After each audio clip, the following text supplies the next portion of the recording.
So it's finally over. 3 years ago, I helped start a business where I was a creative director. Now I've officially been bought out, and I have to say it feels really good to close that chapter of my life. Over that time, I learned a ton. I learned a lot about business, a lot about myself, and a lot about what I would do differently if I ever started a business with a partner again. I also want to be clear, this video isn't about starting a business as a solo entrepreneur. That's a completely different conversation and maybe a video for another day. This video is about business partnerships, the challenges that come with them, the mistakes people make, and a few lessons I learned along the way. So if you're thinking about starting a business with a friend or a partner, I hope some of these lessons help you before you fully pull the trigger. Bumping two chain, in a Range Rover, in a damn thing.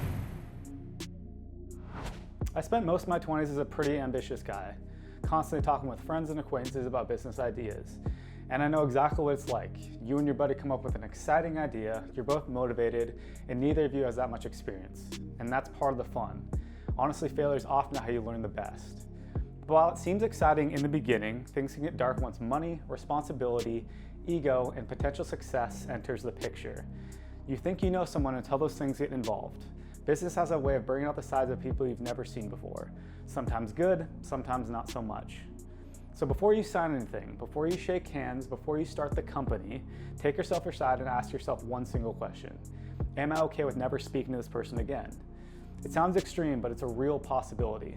During my buyout process, I was fortunate enough to get advice from a lot of people with business experience. What surprised me was how often I heard the same story. Yeah, after the business ended, we didn't speak for 5 years. We still talk, but it's never been the same. Or we completely cut ties. Different people, different businesses, same exact outcome.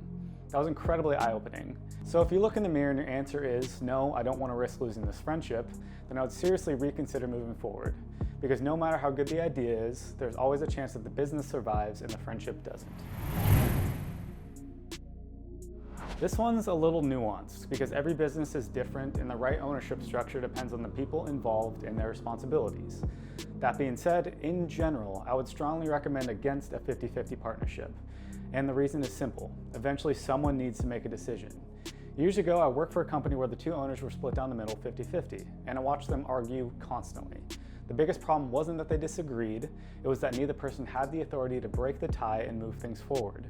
The arguments dragged on, decisions took longer than they should have, and valuable time was wasted. At some point, a business does need someone who can say, okay, we've heard both sides, however, this is the direction we're going. That's where something like a 51-49 split can be helpful. Now, I want to be crystal clear about something. Ownership percentages does not give someone the right to talk down to, disrespect, or belittle their partner. Those are two completely different things. If someone owns more of the business, whether it's 60-40, 70-30, or anything else, they may have final say on certain decisions. They may have taken on more financial risk. They may have more authority based on the operating agreement. But that's governance and structure. It's not status. Regardless of ownership percentages, both partners deserve professional respect. Talking down to someone, power tripping, dismissing their opinions, or acting like you're above them is a massive red flag. The strongest majority partners think like this. I may have final say, but I still need this person's ideas, effort, and buy-in. Weak and secure ones think like this. I own more, so I am above you. That mindset destroys trust, creates resentment, and can kill a company insanely fast. The reality is that long-term successful partnerships are built on mutual respect, trust, and psychological safety, not ownership percentages. This is one area where I can honestly say that I messed up, because our business plan was absolutely terrible. Things were vague, responsibilities weren't clearly defined, and a lot was open to interpretation, which sounds fine until two people start interpreting things differently. If I were doing it again, I would be as specific as possible. Who's responsible for what? How are major decisions made? What happens when someone wants out? And what happens if one person isn't fulfilling their responsibilities? I know a lot of things in business are subject to change, but getting on the same page from the beginning makes a huge difference. And here's something that may sound a little extreme. You should think they're the worst things your business partner could potentially do and have a plan for them in writing. Maybe they guilt trip you. Maybe they gaslight you. Maybe they threaten you.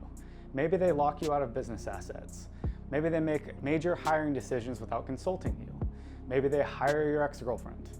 Look, I know some of these examples sound absolutely insane, but that's kind of the point. Nobody starts a business expecting things to go sideways. The business plan isn't there for when things are going well. It's there for when things aren't. And I know what some of you are thinking. My friend would never do something like that. Maybe. but you've never seen this person under the pressure of money, ownership, stress, conflict, and success all at the same time. That's a different environment than friendship. Also, these days, there really isn't an excuse not to be thorough. Just use AI.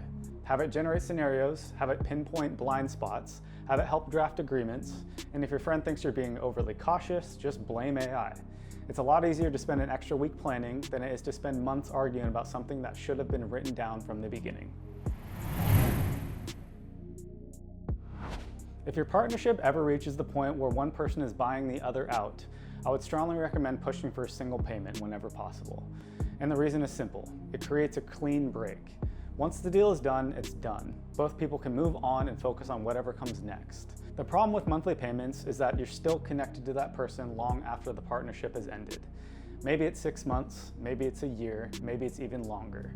Either way, you're still tied together financially, and that can make it difficult to fully move on. You're checking payment dates, you're wondering if payment is going to be late, you're making sure the amounts are correct, or you're following up when something doesn't look right. In other words, you're babysitting.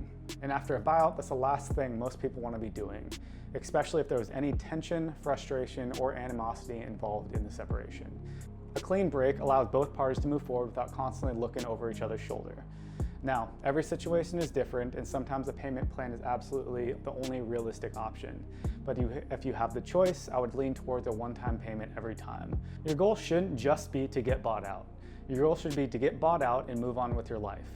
The faster you can close that chapter completely, the sooner you can put your energy into whatever comes next. For me personally, mentors have been a massive part of my life.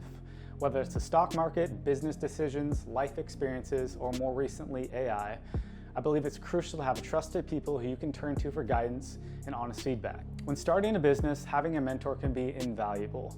A good mentor helps you avoid common mistakes, offers insight on important decisions, and provides a neutral perspective when challenges or disagreements arise. They bring experience that can save you time, money, and frustration, while helping you grow as a business owner. I see mentorship as one of the biggest advantages an entrepreneur can have. If you're fortunate enough to find a great mentor, value that relationship and make the most out of their guidance. At the end of the day, I'm not telling you to not start a business with your friends. Some of the most successful companies in the world were built by people who trusted each other and worked well together. What I'm saying is that a good friendship is not a business plan. A good friendship is not an operating agreement. A good friendship is not a substitute for difficult conversations. The biggest lesson I learned is that the more you can put into writing, the more you can communicate, and the more you can prepare for the uncomfortable situations before they happen, the better off you'll be. Nobody starts a business expecting things to go wrong, but the businesses that survive are usually the ones that plan for that possibility. So if you're thinking about starting something with a friend, have a hard conversation early, get specific, get everything in writing, get a mentor if you can, and most importantly, make sure both of you are going into it with clear expectations. Business partnerships can be incredibly rewarding. They can also be incredibly challenging. The goal isn't to avoid risk completely. The goal is to understand risks before you sign up for them. Hopefully some of the lessons I shared today can help you do exactly that. And if you've ever owned a business with a partner, I'd love to hear what lessons you learned along the way. Please leave a comment below, and thanks for watching.